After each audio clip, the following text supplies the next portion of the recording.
안녕하세요. 망고부스트 대표 김장우입니다. 서울대학교 전기정보공학부 교수이기도 하고요. 그래서 이 세미나가 한 반 정도는 교수 모드로 진행될 거고 반 정도는 스타트업 대표 정도로 이야기할 겁니다. 저는 이 일정이 늦어질 줄 알았어요. 그래가지고 다음 일정이 걱정되기 시작하는데 어쨌든 시작하겠습니다.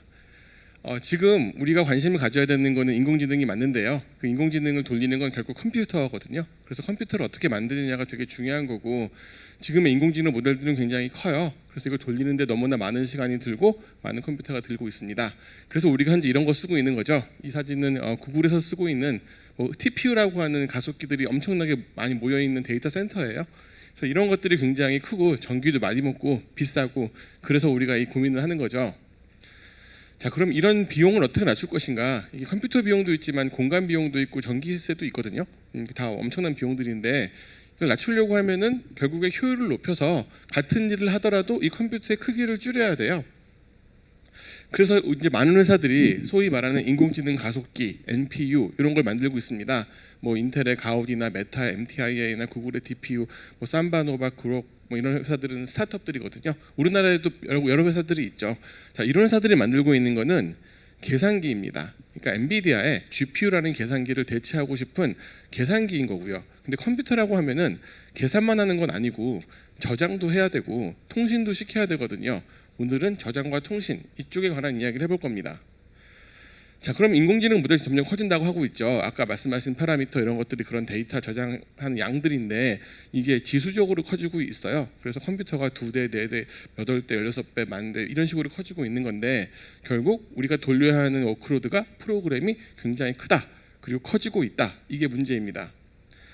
자, 그런데 이건 엔비디아에서 긁어온 슬라이드인데요. 이게 뭘 보여주는 거냐면, 아주 옛날에는 이게 지금 불 같은 게 안 되죠. 이런 게 지금 보면은 예전에 하던 일들인데 어떻게 하는 거냐면, 우리가 돌리고자 하는 모델이 크지 않았어요. 근데 GPU는 많았죠. 그림도 많았고 데이터도 많았고, 그러면 똑같은 모델들을 여러 개의 GPU에게 주고 데이터를 나눠주는 게 예전에 말하던 데이터 패러럴리즘이에요. 그래서 각 GPU들이 원하는 계산들을 하고 우리가 합쳐서 평균을 내고 이런 식으로 일을 했어요. 이렇게 가면 많은 일을 주고 각자 계산하기 때문에 통신이 많이 발생하지 않습니다. 예전에 그랬다는 거예요. 그런데 요즘에는 인공지능 모델이 커지면 레이어라는 단위로 자르거나 아니면 레이어도 자르거나 아니면 각각 다른 에이전트들이 중요한 다른 일들을 해서 합치거나 하는 일들이 벌어져서 파이프라인 패러럴리즘, 텐서 패러럴리즘, 엑스퍼트 패러럴리즘이 다 요즘에 등장한 것들인데, 얘네들은 미친 듯이 통신을 해야 됩니다. 그림 하나 분석하는데도 통신을 해야 돼요. 그래서 GPU들끼리 통신량이 많아진 거예요. 자, 그러다 보면 결국 우리가 이렇게 큰 컴퓨터가 필요해졌고 많은 계산이 필요하니까 많은 GPU가 필요하고, 이들을 저장하기 위한 큰 스토리지가 필요하고, 이들을 통신시키기 위한 엄청난 네트워크가 필요하게 된 거죠. 네, 그래서 이제 통신 부분을 볼 텐데 결국 연결을 해야 되는 거거든요. 그럼 연결을 하려고 하면 대략 어떻게 요즘 컴퓨터가 생겼냐면, 서버 하나에 좀 비싼 거는 GPU가 8대까지 들어가 있습니다. GPU 하나당 몇 천만 원씩 하거든요. 그러니까 그 서버가 몇 억 하는 서버가 되는 거죠. 그 노드가 서버라는 단어고요. 그 서버 안에서 그 8개의 GPU를 어떻게 통신시키느냐, 이런 일이 인트라 노드에 관한 일인 것이고요. 인트라가 그 내부란 뜻이에요. 그러면 우리가 하는 일이 GPU 8개의 범위를 넘어가요. 그럼 노드가 여러 개 필요하잖아요. 그럼 노드 간에 통신을 시켜야겠죠. 그랬을 때 이 인터란 표현이 노드 간이라는 표현입니다. 그래서 노드 안에 있는 GPU들의 통신과 노드 바깥에 그런 애들이 밖으로 나가서 노드끼리 통신시키는 인트라 노드와 인터 노드에 대한 통신을 고민해 봐야 돼요. 이게 일방향 대화라서 좀 그런데 여러분 듣고 계신 거죠? 네. 자, 그러면 서버 내에 있는 기기를 연결하는 방법으로는 흔히들 PCI라는 걸 많이 써요. 이게 뭐냐면은 이게 통신 프로토콜인데, 여러분 컴퓨터를 열어보면 GPU나 네트워크 카드나 스토리지를 꽂는 칸들이 있거든요. 그 칸들이 보통 PCI 슬롯이라고 부르고, 걔네들이 통신을 하는 어떤 장치입니다. 자, 그런 식으로 통신을 해요. 그래서 우리가 GPU도 꽂고 네트워크 카드도 꽂고 스토리지도 꽂고 그러고 있는 거죠. 이게 현존하는 우리가 쓰고 있는 거예요. 근데 이게 아까 엔비디아가 요구하는 빠른 통신에는 따라오지 못합니다. 원래 GPU가 등장하기 전에 있던 기술이니까. 자, 그러면 서버 바깥으로 나가는 통신도 해야 되는데, 서버 바깥으로 나가려고 그러면 네트워크 카드라는 걸 꽂거든요. 그래서 거기서부터 이렇게 줄이 나와요. 그럼 그 카드의 작동하는 방식이 아까 PCI처럼 통신 프로토콜을 지원을 해야 되는데, 아까 내부 통신 프로토콜 규약이 PCI였다면 외부로 나가는 거는 뭐 인피니밴드나 이더넷, 우리가 흔히 이더넷이라는 표현을 많이 하죠. 이런 것들이 있어요. 그러면 우리가 밖에 나가는 카드를 뭐 이더넷 방식으로 쓰거나 뭐 인피니밴드 방식으로 쓴다고 하는데, 인피니밴드의 방식은 엔비디아 독점 프로토콜입니다. 그래서 다른 회사들이 쓸 수가 없어요. 이더넷은 우리 모두가 쓰고 있는 프로토콜인데 얘를 쓰면 느립니다. 아까 PCI랑 비슷한 문제가 벌어지는 거예요. 서버 내 GPU들은 PCI가 느려서 문제고, 서버 바깥으로 나오는 프로토콜을 일반 프로토콜을 쓰려고 그러면 이더넷이라는 게 너무 느려가지고 문제가 되는 겁니다. 잘 듣고 계신 거죠? 자, 그래서 이런 문제를 해결하기 위해서 이 동네 끝판왕인 엔비디아가 어떻게 하고 있는지를 조금 볼게요. 자, 엔비디아는 물론 GPU를 가지고 있죠. 여러분, GPU라는 거는 원래 그래픽을 처리하기 위해서 나온 거예요. 근데 그래픽 처리라는 게 별게 아니고요, 아주 단순한 행렬 계산을 많이 하는 겁니다. 점들이 많아서 그 점에 색깔 칠하는 게 그래픽인 건데, 점이 많을수록 다트라고 하죠. 많을수록 미세한 그림을 그릴 수 있고, 색깔을 더 많이 칠할수록 더 아름다운 그림을 그릴 수 있죠. GPU는 더 많은 점을 그릴 수 있게 많은 계산기가 붙은 거고, 각 계산기가 많은 데이터를 처리해서 많은 색깔을 입히기 때문에 GPU가 그런 머신이에요. 즉 행렬 계산 특화 머신입니다. 그 행렬 계산이 자연과학에도 쓸모가 있고, 뭐 그래서 슈퍼컴퓨터에 쓸모가 있고, 뭐 예전에 채굴 이런 거에 쓸모가 있는 건데, 인공지능이 어떻게 포장되었든지 간에 인공지능의 핵심은 행렬 계산입니다. 그 이상은 없어요. 그럼 결국 그래픽 처리하던 그 엔진이, 그 하드웨어가 인공지능에게 매우 좋거든요. 그래서 엔비디아는 이걸 의도하지 않았지만 엔비디아의 가속기는 아주 인공지능에 좋은 가속기가 된 거죠. 자, 여기까지가 이제 엔비디아의 행복한 스토리였어요. 그런데 모델이 커지고 데이터가 많아지면서 이 엔비디아 GPU 하나로 처리할 수 없는 시대가 됐거든요. 그래서 엔비디아가 2020년도에 멜라녹스라는 네트워크 회사를 인수를 했는데요. 이게 한 7빌리언 되니까 지금으로 치면 한 7조 될 겁니다. 그 당시 돈으로 7조 정도로 이 회사를 인수했는데, 아마 보수적으로 잡아도 이게 지금 700조 이상의 가치를 하고 있어요. 왜냐하면 엔비디아가 네트워크 기술을 잡음으로써 이 시장을 완벽하게 독점하게 되었거든요. 자, 그럼 엔비디아가 한 게 무엇이냐? 멜라녹스를 인수해서 한 일이, 아까 서버 내에 있는 PCI라는 장치가 통신이 느리다고 했잖아요. 그래서 엔비디아가 GPU로만 만드는 회사가 아니고 아예 컴퓨터 보드까지 만들어 옵니다. 그래서 PCI 기기를 꽂는 게 아니라 엔비디아의 GPU를 지원하는 NVLink라는 프로토콜을 지원하는 보드까지 만들어 와요. 자, 그것까지 만들어 옵니다. 그걸 만들어 오면 속도가 그 비슷한 시대의 PCI에 비해서 못해도 8배, 많게는 14배까지 빠르다고 해요. 자, 이거 대단한 거죠. 이런 거는 엔비디아만 있는 겁니다. 뭐 AMD가 비슷한 걸 가지고 있긴 한데, 자, 그러다 보니까 엔비디아는, 야, 우리가 초록색이 저 NVLink라는 거고 저 위에 파란색이 아까 이야기한 PCI거든요. PCI로는 네트워크나 스토리지 저장 장치는 여전히 이걸 통신시켜야 되고, GPU는 이 초록색으로 통신을 시켜야 돼요. 이게 NVLink죠. 근데 아까 모델이 커진다고 했잖아요. 그럼 서버 내 GPU 8개 가지고 안 되는 거예요. 그럼 GPU를 16개 연결하고 싶으면 엔비디아가 이걸 연결하기 위한 통신 반도체까지 만들었어요. 이걸 NV 스위치라고 합니다. 즉 엔비디아는 GPU만 만드는 회사가 아니에요. PCI를 대체할 수 있는 시스템 보드도 만들고, 그걸 바깥으로 빼기 위한 스위치까지도 만들어요. 이렇게 엔비디아가 멜라녹스를 인수해서 네트워크 분야에서도 1등을 하기 시작하는 거예요. 그러다 보니까 엔비디아는 또 다른 문제에 봉착을 해요. 아무리 우리가 GPU를 8개, 16개 연결을 해도 지금 우리가 필요한 단위는 수백 개, 수천 개거든요. 그럼 결국 서버를 아무리 잘 만들어도 서버 바깥으로 나오는 기술은 있어야 되는 거예요. 그럼 아까 네트워크 카드가 있다고 그랬잖아요. 인피니밴드나 이더넷. 그런 것들이 보통 빠른 고속 네트워크 카드인데, 고속 네트워크 카드에 닥치는 문제가 있어요. 어떤 문제가 있냐면 이런 그림인 건데, 요 밑에 보면 죄송합니다. 요 밑에 보면 뭐 스토리지 I/O, 네트워크 I/O, 뭐 네트워크 컴퓨터 이런 얘기들이 있죠. 이게 뭐냐면, 여러분들이 뭐 어떤 하드웨어를 써도 이 하드웨어를 쓰려면 우리가 알고 있는 윈도우 같은 운영 체제가 이걸 지원을 하게 되어 있어요. 근데 결국 기기들끼리 통신을 할 때 기기들끼리 직접 통신을 하는 게 아니고 CPU한테 물어봐가면서 합니다. 이게 무슨 얘기냐면, 내가 네트워크를 잘하고 싶어, 스토리지를 잘하고 싶어, 가상화를 잘하고 싶어, 심지어 보안을 잘하고 싶어, 이럴 때마다 하드웨어가 하는 것 같지만 CPU가 돌려야 되는 핵심 프로그램이 있어요. 그걸 보통 I/O 스택이라는 소프트웨어라고 하는데, 이게 느려지고 있는 거예요.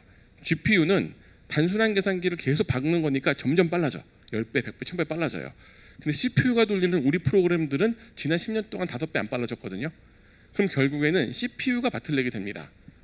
오늘 가장 중요한 메시지가 이거예요. IO 디바이스가 아무리 좋고 빨라져봐야 운영체제가 이걸 못 따라가기 때문에 CPU의 바틀렉이 와서 표준어를 써야죠. CPU의 병목 현상이 벌어져서 느려집니다. 이 간극을 메꾸려면 어떻게 해야 되냐면 이 네트워크 카드들이 그 계산 기능까지 가져와서 운영체제 부분을 떠맡아야 돼요.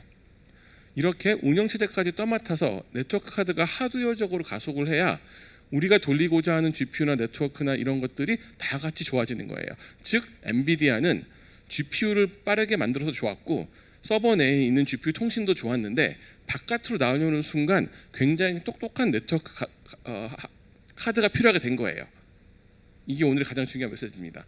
그래서 엔비디아가 이렇게 스마트 네트워크 카드, 슈퍼닉, DPU라는 제품들을 가지고 있어요. 이게 아까 멜라녹스를 인수해서 얻어낸 기술이에요. 그래서 멜라녹스를 인수해서 인피니밴드라는 기술을 얻었고 멜라녹스를 인수해서 이렇게 DPU라는 일종의 차세대 네트워크 가속기입니다. 이걸 가지고 있기 때문에 엔비디아의 지금 GPU 시스템들이 최고를 하고 있는 거죠. 제가 키왕짱이라는 표현을 쓰고 싶었는데 이래도 안 쓰는 거 보니까 재미가 없으시군요. 자, 이게 현재 우리가 쓰고 있는 엔비디아 시스템입니다. 이게 H100이든 H200이든 B200이든 상관없고요. 서버 내에는 GPU가 8개까지 가운데 박혀 있고요. 요게 GPU예요. 요 사이가 NVLink 묶여 있는 거예요. 요게 하나의 컴퓨터입니다. 근데 얘네들이 밖으로 나와야 되잖아요. 그렇기 때문에 GPU 하나당 네트워크 카드가 하나씩 8개가 박혀 있어요. 아까 앞에서 보여드렸던 요게 8개 있는 겁니다.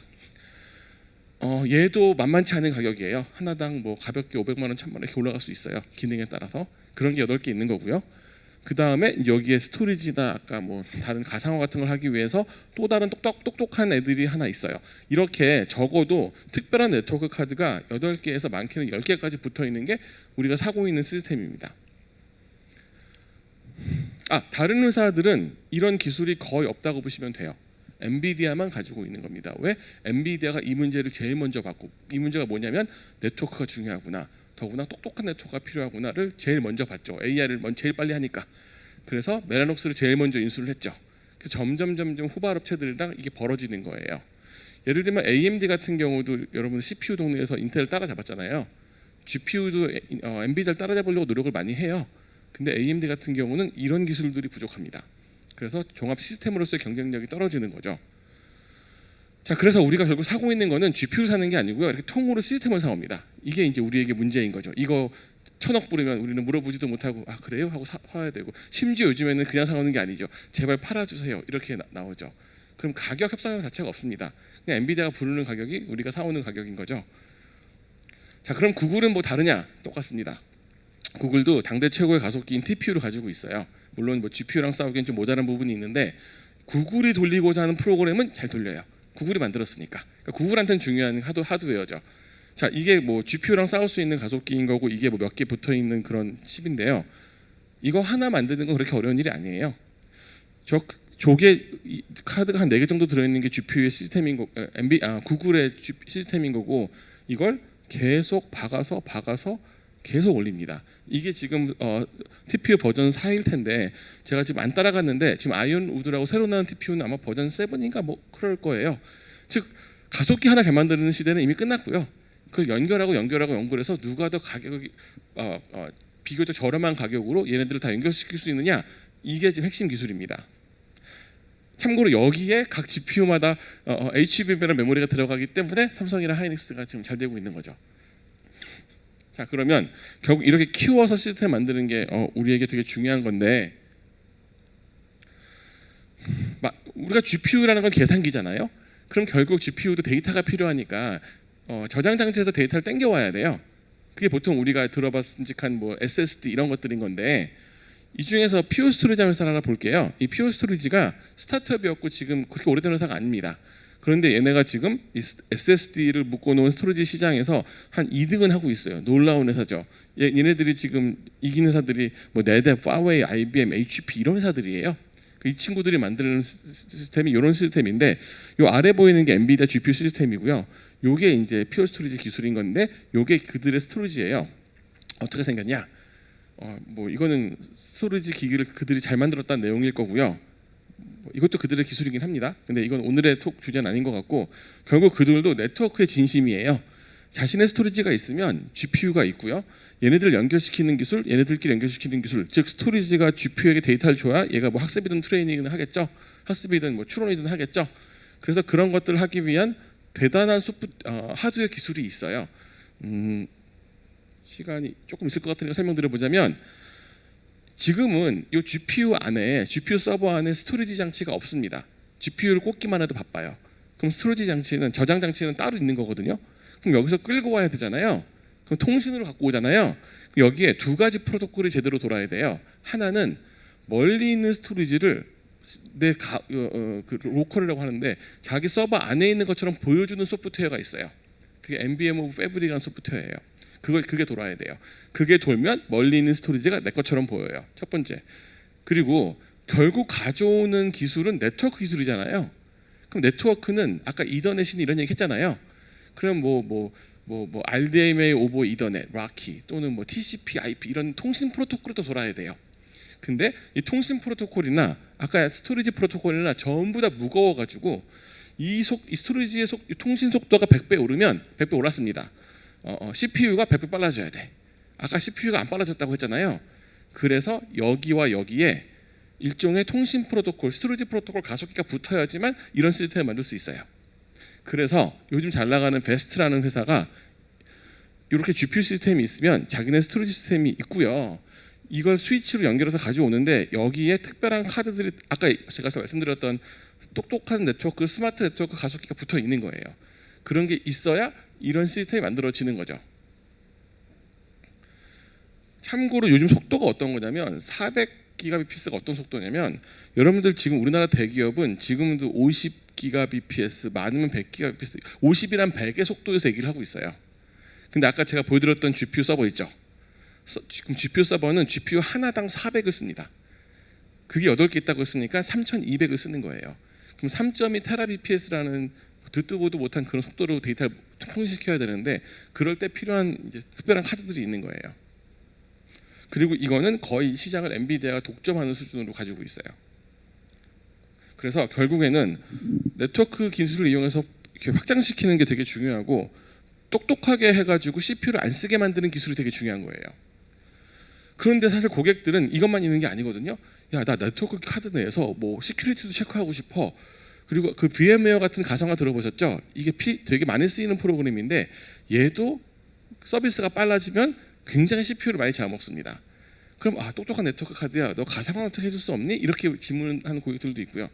이러이러한 얘기를 해가지고 저희가 대학이니까 연구를 많이 했어요. 이렇게 해서 뭐 여기 사진은 없는데 이런 걸 해결하기 위한 서버 같은 그림 연구를 한 10몇 년 했어요. 그거 하다 보니까 저희는 재밌어서 했고 뭐 논문도 썼는데, 엔비디아가 등장하고 인공지능 세상이 되면서 이런 제품을 가진 애들이 엔비디아밖에 없네? 사실 그때는 엔비디아도 인수한 거죠, 멜라녹스를. 그래서 우리가 그럼 창업해 볼까 해서 창업을 한 거예요. 그래서 이제 저희 학생들하고, 이건 서울대 교원 창업인 거죠. 우리 학생들 15명이랑 같이 창업한 겁니다. 지금 우리 회사는 한 150명 되는데, 창업할 때는 서울대에서 한 연구실이 그대로 나와서 창업한 거고요. 그래서 망고부스트가 나온 겁니다. 자, 이제부터 스타트업 대표 모델을 발표할 거고요. 이 발표 품질도 바뀌었죠. 슬라이드도. 이거는 방금 전까지 제가 만든 거고요. 여기서부터는 우리 회사 디자이너가 만든 겁니다. 자, 그러면 다시 한번 문제를 복습해 보자면 이런 거예요. 사람들은 지금 무슨 문제가 있는 거냐면, GPU 사왔어. 오케이. 소프트웨어도 뭐 이거저거 굴려서 모았어. 돌리려고 그러면 잘 안 돕니다. 왜냐하면 여기에 인공지능을 돌리기 위한 소프트웨어 스택들에 있는 소프트웨어들이 다 어디서 오픈소스든 뭐든 긁어온 건데, 이걸 최적화하는 게 굉장히 어려운 거예요. 돌려내는 것과 이들이 말하는 성능을 만들어내는 건 아예 다른 거예요.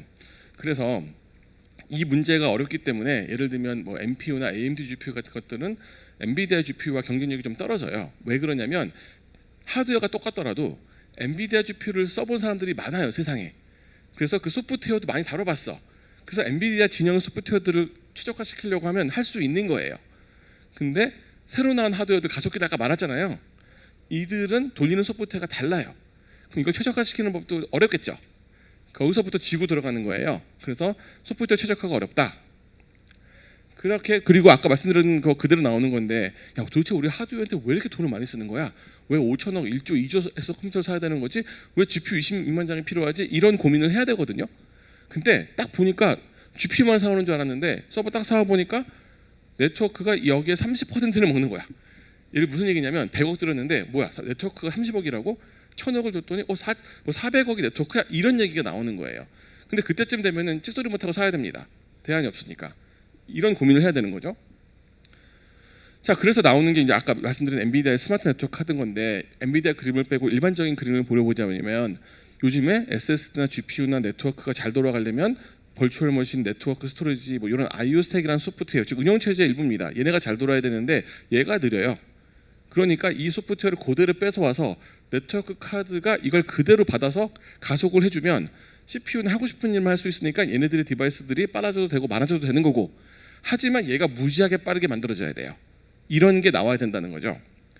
자, 그래서 우리가 현재 이런 비스무리하게 살 수 있는 거는 전부 다 엔비디아 겁니다.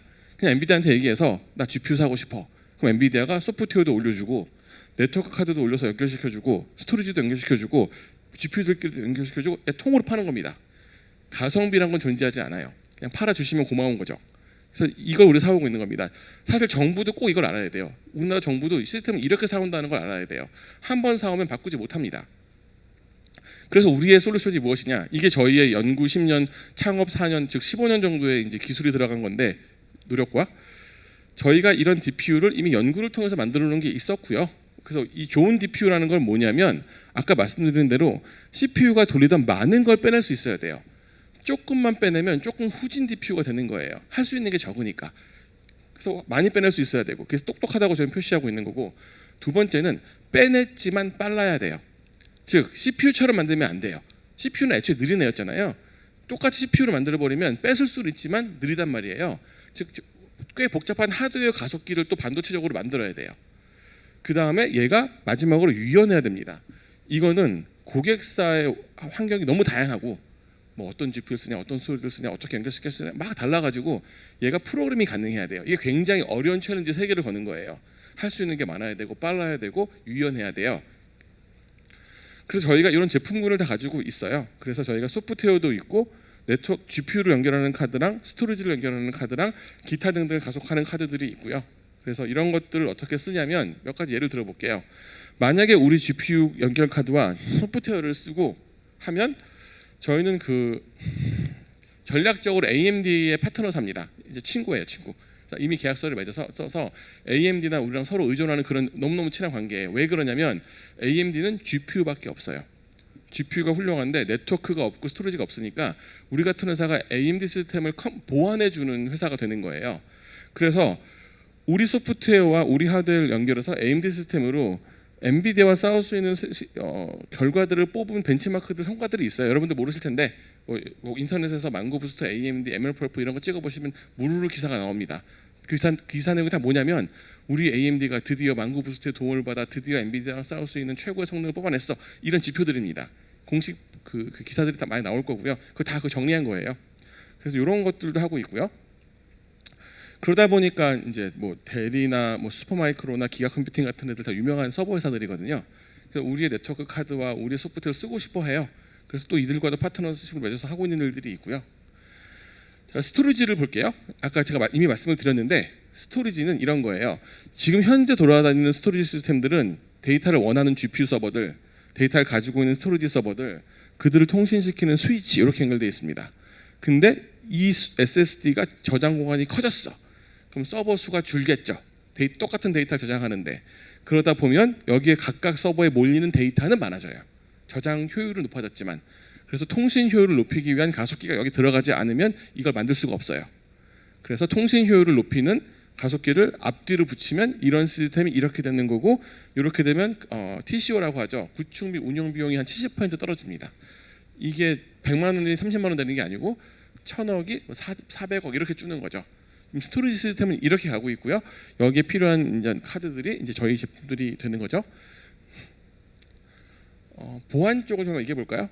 이것도 사실 어떤 큰 고객이 저희한테 의뢰를 한 건데, 자 예를 들면 데이터가 왔다 갔다 하는 길에 우리가 있잖아요.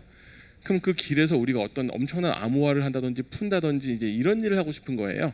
뭐 컴퓨터 하시는 분들이라면 TLS, SSL 뭐 이런 단어 익숙하실 텐데 뭐 TLS나 SSL 우리가 현재 쓰고 있는 시큐리티 프로토콜인데 얘가 빠른 통신을 시키면 결국 CPU한테 가서 다 죽어버립니다. CPU가 너무 느리기 때문에.